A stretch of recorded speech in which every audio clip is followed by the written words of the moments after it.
Hi friends, இன்னைக்கு நம்ம vegetable kurma தான் பார்க்க போகிறோம். அதில் தேவையான அளவு தேங்காய், முந்திரி பருப்பு, சீரகம், மிளகு, சோம்பு, கசகசா, பொட்டுக்கல்ல இதையெல்லாம் சேர்த்து போட்டு மைய அரைச்சிக்கோங்க.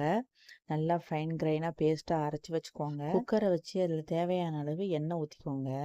அதில் பட்டை, கிராம்பு இதெல்லாம் போட்டு நறுக்கி வச்சுருந்த வெங்காயத்தெல்லாம் போட்டு கொஞ்சம் உப்பு போட்டு வதக்கு நல்லா வதக்கிக்கோங்க. இல்லைன்னா அவங்க சீக்கிரம் வதங்க மாட்டாங்க. நல்லா வதக்கிட்டு அப்புறம் நறுக்கி வச்சுருந்த தக்காளி எடுத்து போட்டு வதக்கிக்கோங்க. நல்லா வதக்கி ஒரு பக்கம் உரமாக ஆற வச்சுட்டுங்க.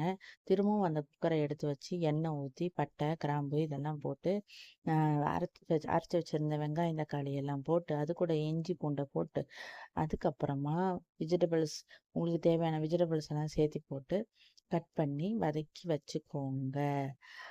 கூட வதங்கினதுக்கப்புறம் அது கூட மசாலா ஐட்டம்லாம் போட ஆரம்பிக்கணும். இப்போ தான் இந்த கட்டத்தில் மஞ்சத்தூள், தனி மிளகாத்தூள், கரம் மசாலா தூள், தேவைன்னா சிக்கன் மசாலா தூள் இல்லைன்னா மட்டன் மசாலா தூள் இதெல்லாம் போட்டுக்கலாம்.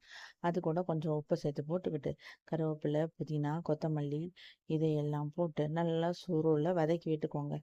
நல்லா வதக்கி விட்டதுக்கப்புறமா நம்ம ஃபைன் கிரைன் பேஸ்ட்டாக அரைச்சி வச்சுருக்கோம் இல்லையா தேங்காய் பால், அதையும் ஊற்றிக்கோங்க.